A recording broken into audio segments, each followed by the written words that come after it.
ভুটানের সাথে ম্যাচ সাফের প্রস্তুতিতে কাজে আসবে বলে জানিয়েছেন জাতীয় নারী দলের কোচ পিটার বাটলার।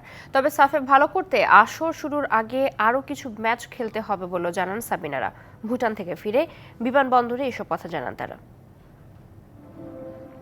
পরপর ৩টি সফর বাতিল করে অবশেষে ভুটানের সাথে প্রীতি ম্যাচ খেলেছে জাতীয় নারী ফুটবল দল। প্রথম ম্যাচে ৫-১ আর পরের ম্যাচে ৪-২ গোলের জয় নিয়ে সকালে ঢাকায় পৌঁছেছে সাবিনারা।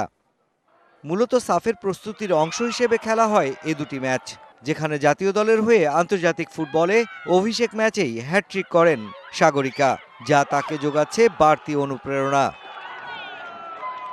এটা তো অনেক ভালো লাগছে যে সিনিয়র আপুদের সাথে খেলছি আর এত ভালো খেলছি। আরও সামনে গেম যদি হয় তাহলে আরও ভালো করতে হবে, এর থেকে আরও বেটার কিছু করতে হবে। ভুটানের বিপক্ষে জয় পেলেও দলটার উন্নতি চোখে পড়েছে বাংলাদেশ অধিনায়কের। জয় তো অবশ্যই ভালো লাগা একটা কাজ করে, তবে ভুটান আমার কাছে যেটা মনে হয়েছে তারা বেশ উন্নতি করেছে।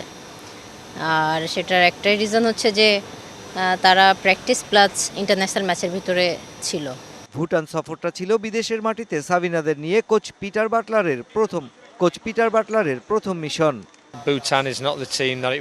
দেখুন, ভুটানকে আমরা যত সহজ দল মনে করেছিলাম তারা ততটা দুর্বল দল ছিল না। আমি এই ম্যাচ দুটিতে মেয়েদের পরখ করতে পেরেছি। তারা আমাকে স্বপ্ন দেখাচ্ছে। অক্টোবরে বসবে সাফের আসর। শিরোপা ধরে রাখার প্রস্তুতিতে টুর্নামেন্টের আগে ভুটানের চেয়েও শক্তিশালী দলের সাথে আরও ম্যাচ খেলার প্রয়োজন আছে বলে মনে করছেন team management. Mushfiqur Rahman, DBC news, Dhaka.